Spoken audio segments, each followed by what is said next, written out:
Ciao a tutti, está começando mais um vídeo no canal. Fala pessoal, tudo bem com vocês? Nesse vídeo as coisas não vão ser diferentes. Estou trazendo mais uma novidade para vocês. No dia 15 de fevereiro desse ano, eu fui entrevistado pela rádio Vox Vision, no qual o entrevistador, que se chama Liberato, me entrevistou, tal qual ele mora em Roma e eu em Bérgamo. Porém, contei um pouco sobre a minha história desde Brasil até mesmo aqui na Itália. Então é isso, pessoal. A entrevista é a seguir. Espero que vocês gostem. Olá, seja bem-vindo. Você que está nos acompanhando aí, Rádio Vox Vision. Para você que está nos acompanhando pela primeira vez, eu sou Liberato Júnior e esse é o programa Conexão Brasil-Itália. Como o nome já diz, é uma ligação entre dois povos, duas culturas. E hoje a gente faz mais uma edição onde nós vamos bater um papo. Hoje eu trouxe gente interessante, o nosso principal protagonista hoje do programa. Lucas, seja bem-vindo. Olá, todo mundo. Bom dia, boa tarde, boa noite. Não sei que horário que estarão ouvindo a entrevista. Então, espero que gostem da conversa e vamos que vamos. Meu nome é Lucas Levi Garcia, tenho 30 anos, moro aqui na província de Bérgamo, na região da Lombardia. Tá certo. Então, já que você tocou no assunto de horário aí, o Conexão Brasil-Itália ele vai ao ar. Primeira edição no sábado, 11 horas da manhã, pelo horário de Brasília. Atualmente, a diferença de fuso horário, 4 horas. Então, 11 horas da manhã, horário de Brasília, 3 horas da tarde, horário da Itália. No sábado é o programa Conexão Brasil-Itália. Vamos começar, como diz o poeta, do começo. Lucas, conta aí. Você já falou onde está morando, falou tua idade, mas conta, eu quero saber mais do Lucas Piccolo, o Lucas pequeno ainda. Você nasceu onde? Conta um pouquinho aí também da tua família, eu digo do núcleo acima de você, teus irmãos, e depois a gente vai caminhando. Perfeito, então. Vou tentar acabar não me perdendo aqui na linha de raciocínio, porque, como eu falei anteriormente, eu estou um pouco enferrujado quando se trata de entrevistas. Mas, como eu já falei para vocês, meu nome é Lucas Levi Garcia, atualmente estou com 30 anos, sou casado, moro aqui no norte de Bérgamo, porém, nasci no Brasil, na cidade de São José, no estado de Santa Catarina, que seria o sul do Brasil. Tenho uma família que tem bastante ligação com a Europa. Eu sou filho de brasileiros, tenho 2 irmãos, porém, por parte materna, eu sou neto de um alemão com uma italiana, e por parte paterna, eu sou neto de um espanhol com uma francesa. Um pouco diversificado em relação a minhas ligações com a Europa. Porém, a única ligação que eu consegui, como posso explicar, conquistar o meu direito para ser reconhecido foi somente pela parte italiana. Tá certo. E bastante influência europeia na família, né? Muita ligação, muita raiz europeia. E agora a gente vai explorar isso mais. Antes disso, a dona da coisa toda aí, a patroa, tem quanto tempo que vocês estão casados? Começamos a nos relacionar em 2018, que eu me recordo, pois trabalhávamos juntos. Ambos trabalhávamos num serviço de emergência, que acredito que todo mundo conheça, que é o 190. Não sei como que funciona o resto do Brasil, só que no sul ali do Brasil, mais precisamente em Florianópolis, existe uma profissão, vamos dizer assim, que se chama agente temporário, que se você tem ali na casa ali dos 18 até no máximo 23 anos, você consegue prestar um concurso público e caso você passe nesse concurso público, você consegue trabalhar ali por volta de uns 2 anos, caso você esteja dentro da idade, né? Caso você não tenha ultrapassado os 23 anos, você consegue fazer o processo várias vezes. Porém, quando chega até os 23 anos, você não pode fazer mais. O trabalho basicamente era ficar ali umas 6 horas basicamente trabalhando, recebendo as ligações de todo tipo de emergência que você possa imaginar, desde as coisas mais simples até as coisas mais complicadas, vamos dizer assim. E foi nessa época que eu conheci minha namorada, atual esposa. Começamos a nos relacionar, 2018, 2019, 2020, 21, 22, 23, nessa loucura aí da vida. Acabou que em 2023 a gente se casou, foi em abril, que eu me recordo, e depois disso a gente se jogou para Itália. E depois que chegamos aqui na Itália, por aqui ficamos e só chegamos aí no Brasil uma vez até o momento. Inclusive, você já está aí caminhando então para 2 anos de papel, né? De matrimônio mesmo no papel, mas como você disse, aí já vai para 7 anos então que vocês estão juntos, né? Exatamente. Certo. Aí, o primeiro ponto aqui da nossa conversa aqui é na questão de ligação dos dois povos. Quando é que te deu aquele famoso estalo que geralmente dá em muito descendente, muito ítalo brasileiro? Quando é que te deu aquele clique assim, falar, eu vou para a Itália? Olha, então, eu tentarei ser o mais breve possível, até minha esposa Não, falou. eu te entendo porque com todo mundo que a gente conversa, tua história, a minha história, muitos descendentes, a história é longa, né? Então é tentar resumir, na verdade, né? Sim, sim, exato. A minha esposa até mesmo, quando eu falei para ela que teria essa entrevista, ela disse, Lucas, por favor, deixa a pessoa falar. Não fica falando tanto, porque tu fala demais e eu ouvi de menos. É o mal de toda esposa, Lucas. Pois é, pois é. Mas vamos lá, vamos tentar resumir a história. Eu sou uma pessoa que, na verdade, eu sempre me considerei assim e todo mundo acha que, ao meu redor, comenta bastante que eu sempre sou muito comunicador, gosto bastante de conversar sobre qualquer tipo de assunto. Posso nunca ter te visto na minha vida, mas se tu sentar do meu lado, num bar, num restaurante, num encontro de amigos, ou até mesmo, sei lá, um exemplo, né, um encontro de brasileiros na Itália, vamos dizer assim. Eu posso nunca ter te visto na minha vida, se você sentar do meu lado, em algum momento eu vou puxar assunto com você e a gente pode falar desde da coisa mais besta que possa ser, até uma coisa complexa, vamos dizer assim. Eu não vou dizer que eu sou um expert em alguma coisa, eu sou um aprendiz eterno. Como eu falei para vocês, eu começo a falar e eu tenho que começar a frear. Na parte de que fez com que eu decidisse vir para a Itália, é um pouco complexo, porque a minha família, mais precisamente a parte materna, nós possuímos o sobrenome alemão da família, né, que seria o Hinkmaier. Minha família sempre teve muito orgulho de ter esse sobrenome e achar que a família tinha muitos costumes alemães e muita da cultura alemã. Só que o tempo foi passando, eu começava a fazer perguntas desde criança até adolescente, até na fase adulta,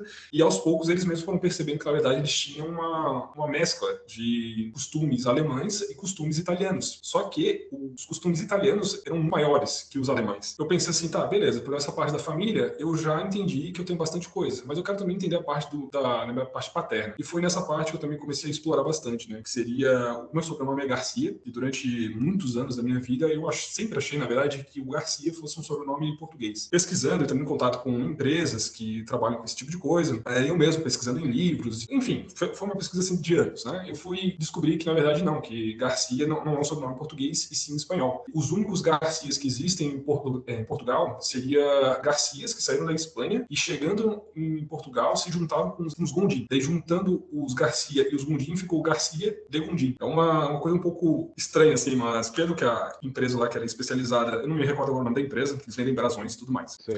Acabou que ele me passou essa informação e nisso eu disse, tá, beleza, já sei da parte alemã, já sei da parte italiana, já sei um pouco agora da parte espanhola, tentei encontrar a minha ligação até chegar na Espanha, mas infelizmente é muito difícil, né, porque a pessoa mais antiga que eu encontrei na minha árvore, ligada até chegar pelo menos na Espanha, cheguei ali por volta de 1500 mais ou menos, e eu ainda não tinha chego na Espanha. E por fim, eu sempre ouvia do meu pai que o antepassado dele, que seria o meu trisavô, ele tinha um apelido de francês, e ele achava que era apenas um apelido, e só que eu fui pesquisando e descobri que, na verdade, ele não era apenas um apelido, ele realmente era francês. E foi nisso, por volta de 2017, mais ou menos, que eu disse, cara, eu vou começar a ver o que posso fazer para melhorar minha vida, mudar minha vida, com base nessas ligações, né, com a Europa. Daí pesquisando na parte espanhola, pesquisando na parte francesa, pesquisando na parte alemã, por fim cheguei na italiana, e foi ali por volta de 2017, mais ou menos, que eu comecei a fazer uma pesquisa. Só que... deixa eu só te perguntar, aí já era descobrir, já com o interesse de imigrar já? Na verdade, não, porque eu sou formado em arquivologia, é um curso que poucas pessoas conhecem, na verdade. Quando se fala arquivologia, as pessoas normalmente acham que é arqueologia ou qualquer outra coisa, mas não conseguem entender de primeira que é arquivologia, estudo dos arquivos. Por eu ter me formado nessa área, foi por volta de 2014, 2015 que eu iniciei, mais ou menos, foi quando eu descobri essa loucura que é gostar de mexer com documentos antigos, documentos novos, tanto faz, né? De início, sendo bem sincero, eu não pensava em nada de cidadania, eu apenas pensava em buscar informações, encontrá-las e, com isso, escrever um livro sobre a minha vida. Mesmo tendo só, na época, não sei qual a idade que eu tinha, mas eu tinha menos de 30 anos, eu pensava assim, olha, eu vou juntar todas essas informações e vou futuramente escrever um livro sobre a minha árvore genealógica, sobre a história dos meus antepassados, tudo que eu consegui encontrar deles, até mesmo livros, entrevistas, enfim, fui atrás de todo tipo de documentos que você possa imaginar, desde certidões a documentos de igreja, a documentos de hospitais, documentos envolvendo escrituras públicas, até mesmo problemas judiciais ou até crimes que possam ter sido cometidos ou até mesmo a pessoa tenha sido, sei lá, vítima ou testemunha. Enfim, eu fiquei muito louco na época, porque eu não parava de fazer esse tipo de coisa. E eu acho que é isso, consegui responder a tua pergunta, mas posso prosseguir? Pode não, é assim, a caminhada é essa mesmo, é porque assim, quando te deu esse clique, você começou a caminhar atrás disso, é muita informação, né? Ah, sim, não, demais, demais. Tipo, você vai descobrindo muita coisa e uma puxa a outra. Exato. E tanto que assim, em 2017, eu nem sequer sabia da existência de sites de árvore genealógica, nunca nem sequer tinha ouvido falar. Então, quando eu comecei, era meio que informações de boca a boca, entendeu? Eu falava com a minha mãe, que era da parte alemã e italiana, e ela falava, olha, filho, tinha que ter falado com a avó, só que a minha avó faleceu em 2012, e eu só comecei a fazer essa pesquisa em 2017. E a minha avó, ela falava italiano, só que ela falava italiano da parte onde ela tinha ligação, que seria o Comune de Berlara, que fica em Pádua, na região do Vêneto. Sem contar que esses imigrantes italianos, igual a minha avó, morreu no Brasil, ela não falava nem italiano e nem português, era uma língua própria. Provavelmente, Sim, os dialeto. seus parentes também tiveram isso também, né? Os parentes italianos, né? Exato. Tanto que isso aí é uma coisa que, para não fugir muito da pergunta, é uma coisa que eu ainda quero, muito, muito mesmo, após estar fluente já não fluente, mas pelo menos eu esteja, como posso dizer, mais confortável ao falar a língua italiana. Eu quero muito tentar ter uma experiência onde meus antepassados viveram, que foi ali na região do Vêneto, para tentar aprender alguma coisa do dialeto padovano, que é o que eles falam por aqui, né? Só que isso aí fica para o futuro. Em 2017, eu não sabia nada da existência desses sites, e não sabia nem sequer como iniciar, então fui perguntando para minha mãe, daí com isso ela disse que não sabia muita coisa, tinha que falar com minha avó, só que minha avó já era falecida, então tive que buscar documentos antigos que era da minha avó, que estava na casa das minhas tias, estava perdido por aí, e então comecei a pesquisar de tudo, comecei a olhar documentos antigos, comecei a ver fotos antigas. Quando chegou ali por volta de 2018, eu cheguei e desisti. Eu cheguei e cansei do negócio, porque eu disse, cara, eu tô ficando louco, eu só tô pensando em fazer isso, mas eu não consigo avançar, tô me sentindo uma rua sem saída. Eu comecei em 2017, mas quando chegou em 2018 para mim foi um ano assim morto, né? Porque eu não fiz nada, não pesquisei nada. Daí, em 2019, quando eu já estava um pouquinho mais amadurecido, vamos dizer assim, já tinha tido algumas experiências, alguns problemas, entre outras coisas, motivos que me fizeram voltar a fazer essa pesquisa. E com isso, eu fui descobrir os sites, eu fui descobrir várias coisas que me possibilitaram encontrar muitas informações que eu achava que nem sequer conseguiria localizá-las devido à falta de pessoas vivas que viveram ou tinham conhecimento sobre aquelas informações. Não sei se eu fui um pouco enrolado ao explicar. Não, e deixa eu te perguntar, aproveitar, aí você já está em 2019. Essa parte porque nós vamos falar um pouquinho mais à frente aí da questão que também a gente tem pouco tempo aqui para explorar um assunto que é a questão do reconhecimento da cidadania italiana. Essa parte genealógica aí da pesquisa, você fez ela self-service, fai da te, como dizem em italiano, Sim. Ou você pagou alguma empresa para fazer essa pesquisa? Não, fiz tudo sozinho. Você conseguiu fazer tudo por conta própria. Exato. Não, ali foi uma coisa assim que eu acho que até hoje eu lembro da sensação que eu tive quando eu fui lá e encontrei o Family Search, né, que seria o site mais conhecido, ainda mais por ser público. Isso, eu acho que eu já passei por ele também. Daí, quando eu encontrei esse site e comecei a botar ali minhas informações, todas as informações que eu tinha, não somente da minha família, meu núcleo familiar, como também de tias, avós, todas as informações. E graças à minha mãe, que minha mãe ela é quase um computador quando se trata de datas, se ela te conhecer hoje, se vocês tiverem uma simples amizade, daqui a um ano ela vai saber quando você nasceu, ou até mesmo quando, não sei se você tem filhos, então ela vai saber das informações da tua família, entendeu? Uma coisa um pouco bizarra, assim. Então ela me auxiliou bastante nessa questão das datas, né? Então tinham muitas datas que eu não tinha elas em mãos, próximos a mim, e com isso ela me ajudou. Daí quando eu perguntava para ela, mãe, você tem certeza que são essas datas? Ela disse, filho, põe aí, e se você quiser confirmar, você vai ter que procurar o documento. Eu ia lá, incluía essas datas, as informações que ela me passava, e depois, obviamente, eu ia atrás dos documentos. Quando eu chegava nos documentos, eu confirmava que estava tudo certo. A única coisa que ela errava de vez em quando era a forma de escrever alguns sobrenomes, que o sobrenome alemão da minha família, se você pegar um sobrenome alemão, no caso da Alemanha, é totalmente diferente dos que você encontra no Brasil. Quando eu comecei a fazer essa pesquisa, aos poucos eu fui encontrar essas informações, até que eu cheguei nas informações no trisavô, né, que seria o italiano. E com isso, eu fui lá, juntei todos os documentos meus até esse meu trisavô, porém, até o óbito dele. Porém, quando eu cheguei na parte onde precisava do casamento e da de batismo, felizmente eu encontrei uma parente que já tinha reconhecido a cidadania há muitos anos, e ela só falou assim, Lucas, eu não posso te ajudar com muita coisa porque eu estou muito desatualizada, mas a única coisa que eu posso te mandar é essa cópia aqui do documento. Então, tipo assim, a única coisa, para não dizer que eu fiz 100% sozinho, foi essa minha parente, que ela apenas me enviou, vamos dizer assim, o documento mais importante, que seria a certidão de batismo do meu trisavô. E com essa certidão de batismo, eu consegui localizar a certidão de casamento, porque pelo que ela me informou, na época que ela fez o processo, eles não eram tão rigorosos em relação aos documentos. E depois que eu juntei tudo, eu já vi que tinha que traduzir, eu fui lá traduzir, apostilei, fiz todos os negócios que qualquer pessoa que passa por esse tipo de processo vai ter que fazer. A única coisa que eu não fiz foi vir para a Itália e fazer as coisas aqui sozinho, porque eu sou uma pessoa que tudo que eu penso em fazer, eu começo a imaginar cenários, né? Então, eu imagino desde os melhores cenários possíveis, como também os piores cenários possíveis. E uma coisa que eu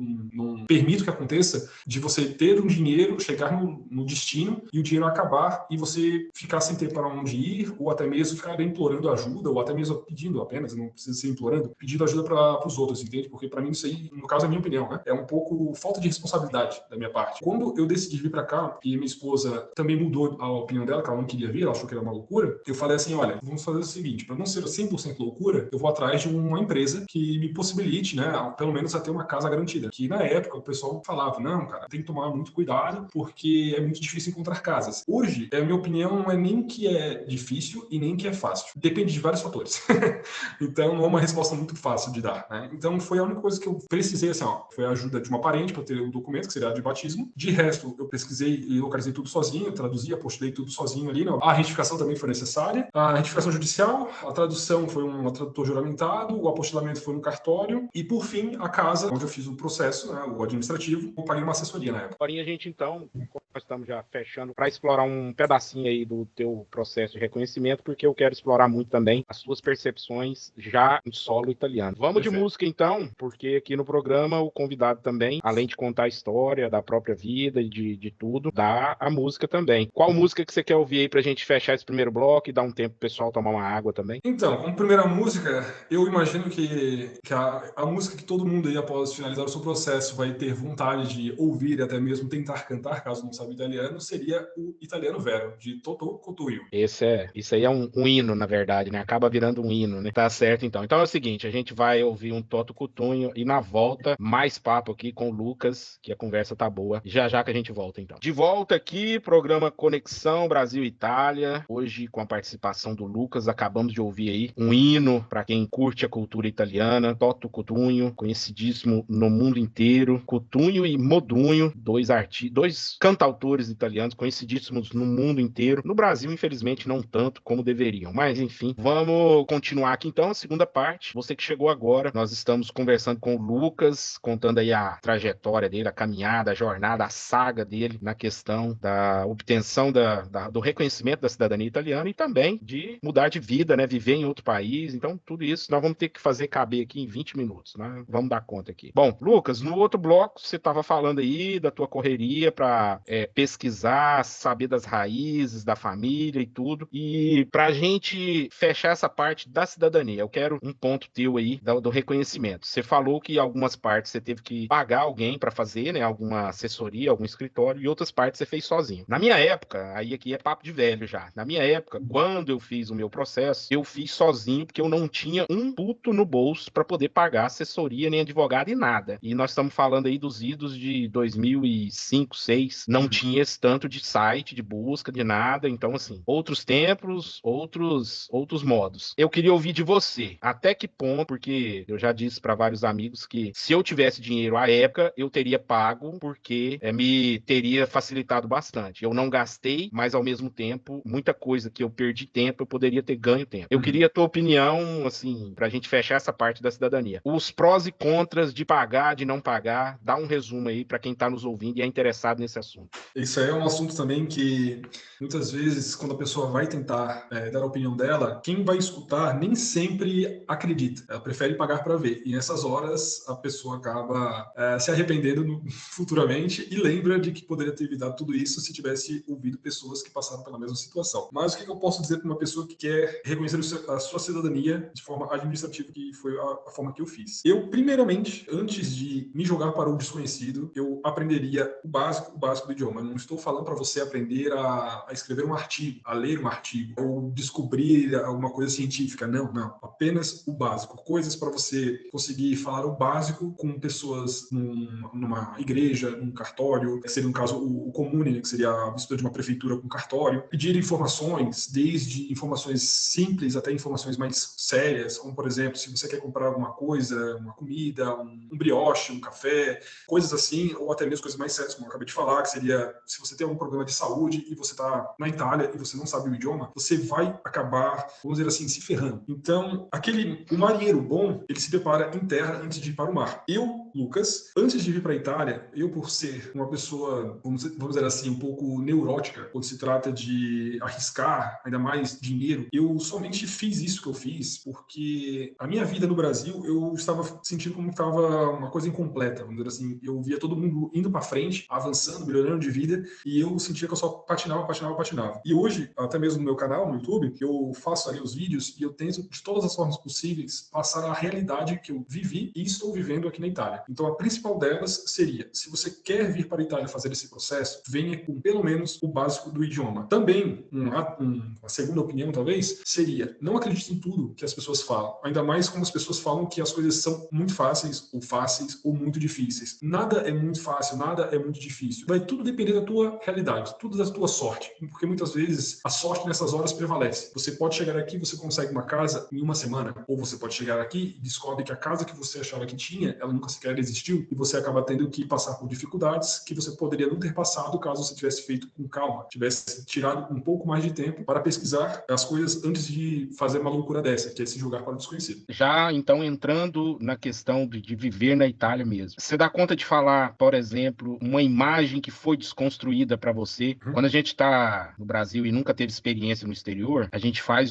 talvez uma imagem, muita gente faz essa imagem glamorizada, e Europa e toda aquela coisa. Eu, pelo menos, descobri depois que a Itália é uma coisa e a Europa é outra. Que tipo de lenda urbana você escutava muito e quando você chegou aqui, você falou, cara, não é nada daquilo que eu ouvia lá? Olha, uma delas, hoje até me dá um pouco de vergonha de falar, não sei se seria muito bem vergonha, mas é que desde sempre, na minha cabeça, não vou dizer da Itália, vou dizer mais precisamente de Milano. No caso, em português seria Milão, né? Então as pessoas que ouvem é quase a mesma coisa, né? Eu juro para vocês, né, para você e para os nossos ouvintes, que na minha cabeça eu sempre imaginei que Milão fosse uma cidade 100% moda, que eu chegaria nessa cidade e só teria coisas relacionadas à moda, que só teria coisas roupas para você comprar e roupas caríssimas, ou você veria modelos. Todo mundo bem vestido. Não, sim, tudo. Eu juro para você, assim, na minha Não, cabeça. você não é o único, não. Você não foi o único, não. Isso aí. E quando eu cheguei a fazer uma viagem antes, assim que começou o meu processo, eu estava ali esperando o meu processo iniciar. Coincidentemente, no mesmo dia que começou o meu processo, foi o dia que eu e minha esposa, a gente saiu para fazer uma viagem de 11 dias, para a gente conhecer Milano, Torino e Gênova. Foi uma viagem magnífica, onde a gente conheceu todos os pontos turísticos ali das 3 cidades. Como eu falei para você, né, eu sou uma pessoa um pouco neurótica, então gosto de aproveitar muito dentro do pouco tempo que eu vou ter para fazer aquela coisa. Então, quando eu cheguei em Milano e vi que, cara, aquela cidade é linda, é muito linda. Só que não tem nada a ver com o que eu pensava. Obviamente tem moda, tem coisas para você comprar. Mas também tem as mazelas de uma cidade grande, né? Ah, exato, claro. Não dá nem para comparar com nenhuma cidade, principalmente, né, capitais do Brasil, né? Eu não conheço quase nada do Brasil, na verdade, eu conheço ali São Paulo, Rio de Janeiro. No Rio de Janeiro, na verdade, eu conheci só Copacabana. E São Paulo, eu devo ter conhecido só a parte do Morumbi, que foi assistir um show. E a parte do Sul, eu conheço Curitiba, que seria o Paraná. Obviamente, conheço algumas coisas do meu estado, que seria Santa Catarina. E conheço, no máximo, ali Porto Alegre, que seria no Rio Grande do Sul. Então, qualquer capital de qualquer cidade ou até mesmo país, você vai ver que é uma zona. Tem sempre aquele custo de vida altíssimo, pessoas em situações de rua, pessoas com muita grana, pessoas com pouca grana. Então, são vários universos no mesmo local. E aproveitando, então, a tua análise também, quero saber de outra coisa. Se você já teve também um choque cultural, por exemplo, o primeiro choque cultural que você teve, você lembra, por exemplo, assim, cara, aqui na Itália não é possível que isso é normal. E depois você foi ver que realmente é normal. Uma coisa, sei lá, que no Brasil você pensou... Isso pode ser no dia a dia, no cotidiano. Não tô nem dizendo de coisa tão elevada em níveis burocráticos e nada, não. Falo do dia a dia mesmo. Você lembra de algum, assim, o primeiro choque que você teve? Ah, claro. Isso aí, sem dúvida alguma, é o meu trabalho. Não, na verdade, não o meu trabalho atual, e sim todos os trabalhos pelos quais eu passei por aqui, né? Cara, isso aí Nossa, só de me lembrar chega a dar um ruim.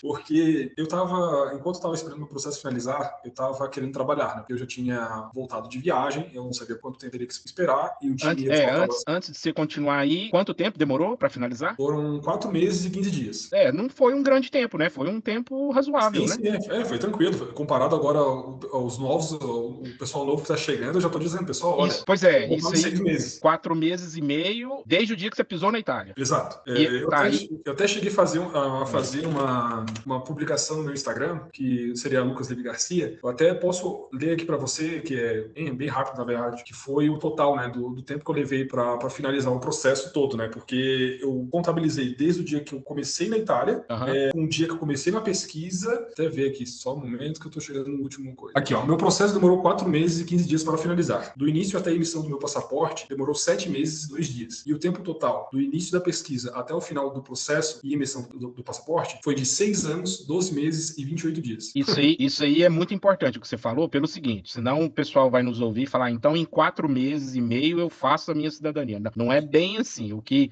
conta muito é o que você fez antes aí, né? E claro que quem talvez está com mais pressa pode fazer em menos tempo, pagando, mas o que conta, o que a gente pode fazer aqui, que quase sempre é o que conta quando se chega na Itália até a obtenção, desses 4 meses e meio, só que você não fez totalmente sozinho, você pagou uma parte disso aí para algum serviço. Isso, exatamente, para conseguir a casa. E aproveitando já que eu já tinha conseguido a casa, obviamente eu não estava com meu idioma em dia na época. Certo. E com isso, a assessora que me auxiliou, ela fez essa parte também, né? De conversar ali com o No oficial. caso, para o pessoal que muita gente sabe do que a gente está falando, mas muita gente não sabe. A assessoria é um escritório, ou até mesmo tem pessoas que fazem, né, sem ser escritórios, mas se apresentam como assessor. No caso, a assessoria te cobrou um preço onde estava incluso a residência, que muita gente talvez não saiba, é a sua residência oficial na Itália. Já estava incluso nisso aí? Na questão da assessoria, eu posso tranquilamente falar isso, porque até mesmo alguém pode utilizar essa minha fala como base. Quando eu comecei foi em 2023 meu processo, e na época o valor que eu paguei foi 4.500 euros.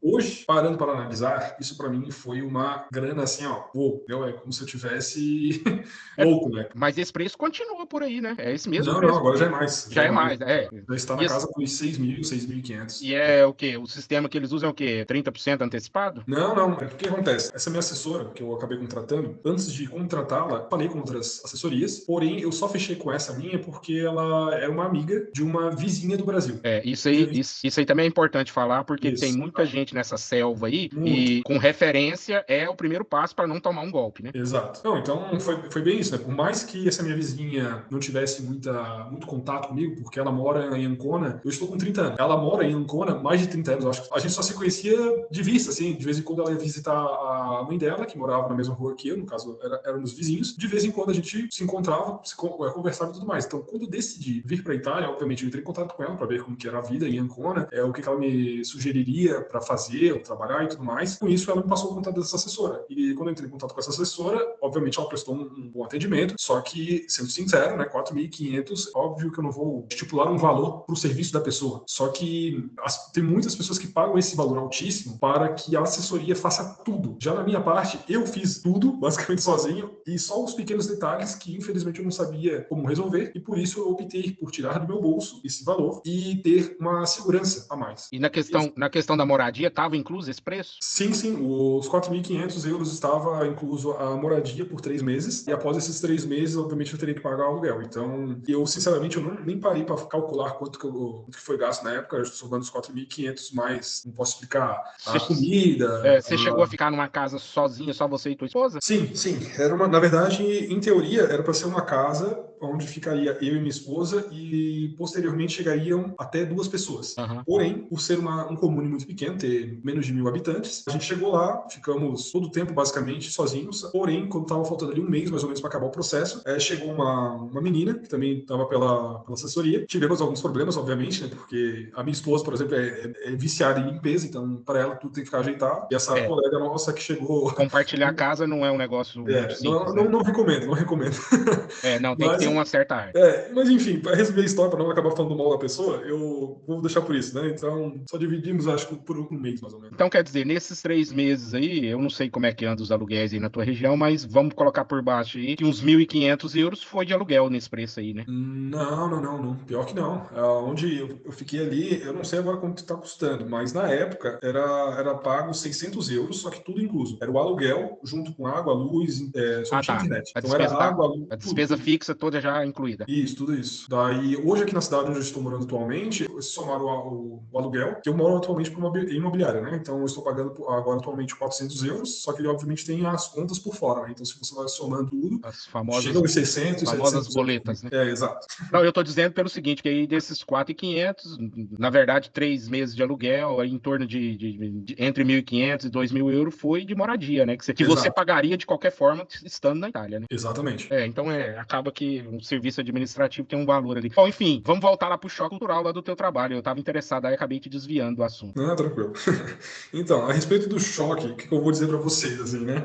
Eu não sei, dos nossos ouvintes aí, eu não sei o que a pessoa trabalha ou pensa em trabalhar, se é formada, mas caso esteja com todo esse tipo de, vários pensamentos, ou até mesmo seja, sei lá, um engenheiro, um advogado, até mesmo um médico, mas você esteja no Brasil, você tem que estar ciente de que você vai chegar aqui e você pode ser a pessoa mais estudada, a pessoa, enfim, você pode ter um currículo de dar inveja. Porém, assim que você pisar aqui na Itália, você nada mais é do que um estrangeiro. E você sendo um estrangeiro, você começa do zero, ninguém te conhece. Então você tem que conquistar a confiança dos outros. E isso é uma coisa que leva muito tempo. Você pode levar 5, 10 anos. E basta um simples errinho para tudo isso ir por água abaixo. Então você tem que chegar aqui e começar a pegar serviços, muitas vezes serviços pesados. E eu vou explicar para vocês como que foi a minha realidade. No Brasil, eu havia sido proprietário de uma empresa de aluguel de brinquedos para crianças e para recém-nascidos e crianças de até 4 anos, né? Quando eu falo aluguel de brinquedos, as pessoas pensam em cama elástica, piscina de bolinha, essas coisas, mas não, né? No caso da minha empresa, tinha um brinquedo, vamos dizer assim, que ele auxiliava as mães para fazer com que o bebê conseguisse dormir, conseguisse ficar mais relaxado, vamos dizer assim. Então, as mães, obviamente, tinham condições, elas alugavam esses brinquedos e quando elas precisavam fazer alguma coisa, por estar sozinha em casa, elas alugavam esse brinquedo, deixavam a criança lá e, obviamente, esse brinquedo era caro e, com isso, ficava uma coisa mais confortável para os pais. Porém, além de ser dono dessa empresa, eu era também terceirizado num órgão público e fazia essas duas coisas. Quando eu cheguei aqui na Itália, eu pensei, cara, eu vou tentar fazer alguma coisa na parte administrativa. Daí,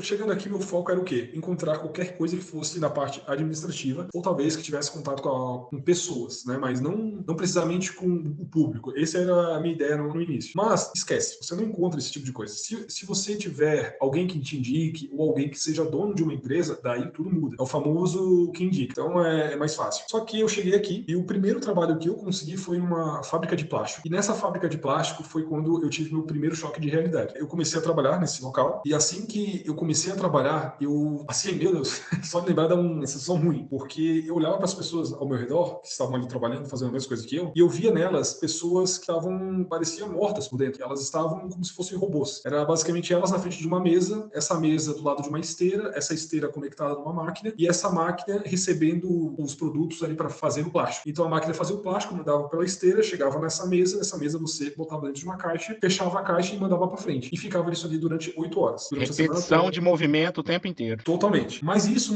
não era, na verdade, o choque que eu levei. O que a gente está acostumado no Brasil? No Brasil, talvez seja até mesmo por lei, né, que as empresas façam esse tipo de coisa. Se você está com sede, o que você faz? Você vai lá, pega sua garrafinha de água, eu estou falando do Brasil, obviamente. Você vai lá, pega sua garrafinha de água e enche a garrafa de água com uma água potável. Ah, você está querendo tomar um cafezinho? Às vezes, em algumas empresas, você pode tomar ali um cafezinho, até mesmo, às vezes, um café diferenciado. Você quer... ir no banheiro. Você quer ir no banheiro e, sei lá, quer tirar um cochilo ou quer fazer suas necessidades, mas aproveitar para dar um descanso, sei lá. Aqui não. Aqui esquece que isso existe. Assim que eu comecei nessa empresa, para você tomar água, não tinha. Você tinha que trazer água de casa. Então, se você queria tomar água no trabalho sem ter trazido água, você tinha que tomar água da torneira. Isso já foi um choque que eu levei de primeira. O segundo choque foi café. Café não existe. Algo que nós brasileiros estamos muito acostumados a ver nas empresas, até mesmo quando você é um cliente ou funcionário, tanto faz. A gente encontra muito disso nas empresas. E por último, o banheiro, né? Que aqui as privadas deles para os clientes são aquelas privadas turcas, né? Eu antes achava que era privada japonesa, mas na verdade se chama privada turca. E é aquelas privadas que não existe local para você se sentar. Você tem que se agachar caso você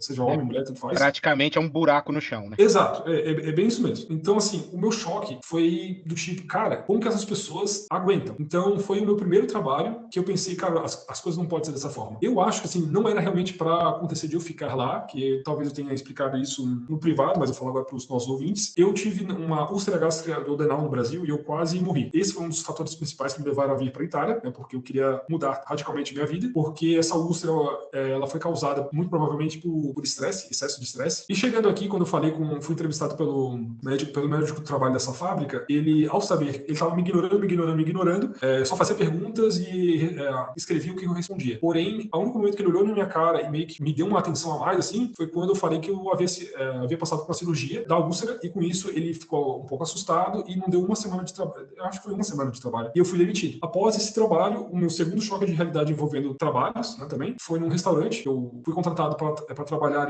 ali a parte de Natal e Ano Novo, só que foi um ano, 2023, pelo que me recordo, foi um ano que não nevou muito, e por não ter nevado muito, não chamou tantos clientes, então eu fui contratado num dia, e no dia dia seguinte já me disseram que eu não precisava mais ir até o local. E chegando nesse restaurante, eu também notei a mesma coisa. Em relação, por exemplo, à vestimenta que eles usam, eles não têm o costume de higienizá-los, então as coisas não são tão limpas quanto a gente acaba tendo que fazer por obrigação ou até mesmo por lei no Brasil, né? Então, são várias coisas que foram me chamando a atenção e eu sempre fiquei pensando que isso não era um padrão. E agora, no meu atual trabalho, eu percebo que é a mesma coisa.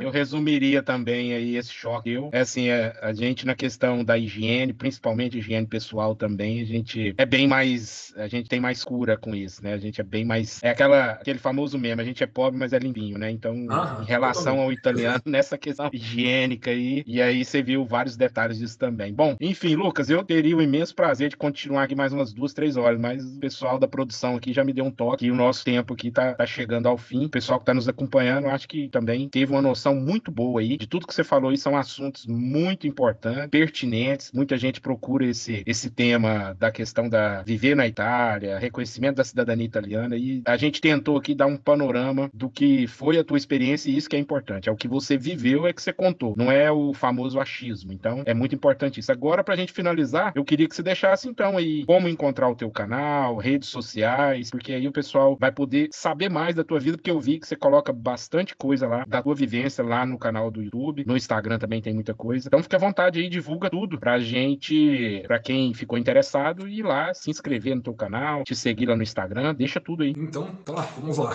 Tem o Facebook, que seria Lucas Levi Garcia, Instagram, que seria também Lucas Levi Garcia. O Lucas, soletra aí o segundo, o sobrenome, Levi? Não. Levi seria o segundo nome. Seria Lucas Levi, que seria o primeiro e segundo nome, e por último o sobrenome, Garcia. Levi aí é com I mesmo. Isso, L-E-V-I. Certo. Lucas Levi Garcia. Exato. E o Levi não tem acento, não tem chapeuzinho, não tem nenhum tipo de acento. Então esse é no Facebook? Facebook, Instagram. E já no YouTube não está como Lucas Levi Garcia, e sim como Euro é Real. O Euro é, o E seria o com acento, esqueci como se fala agora, o acento ao contrário, vamos dizer assim.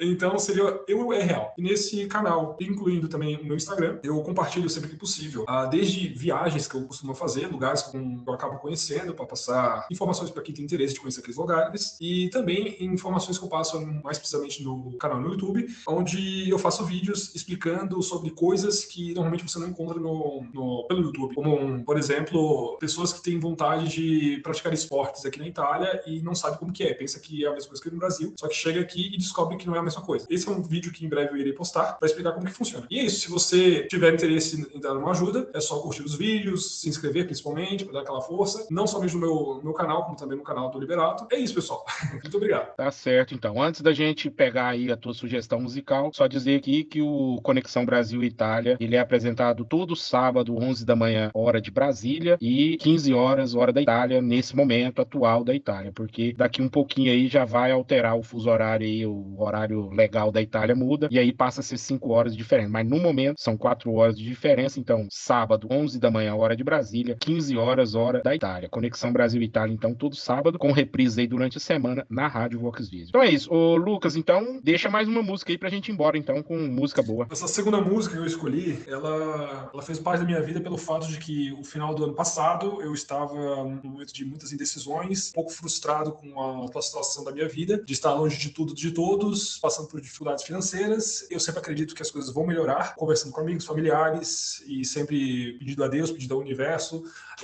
Eu acredito sim que as coisas melhoram com o tempo, e tudo que você sofre de coisas ruins nada mais é do que coisas que vão fazer com que você amadureça e se torne uma pessoa melhor futuramente. Então o nome da música é Melhor do que Ontem, Capital Inicial. Aí sim, é música boa. Lucas, então, muito obrigado. Muito obrigado a vocês também. Tchau, tchau. E para você que nos ouviu até aqui, muito obrigado por ter tirado um tempo aí para nos acompanhar, e até a próxima. E é isso, pessoal. Chegamos no final de mais um vídeo. Se você for gente boa, você vai deixar aquele joinha, fazer aquele comentário massa, vai ativar o sininho para receber notificação dos próximos vídeos e acompanhar o próximo vídeo. Espero que vocês tenham gostado da entrevista o tanto quanto eu gostei. A gente se vê no próximo vídeo. Grande abraço. Tchau, tchau.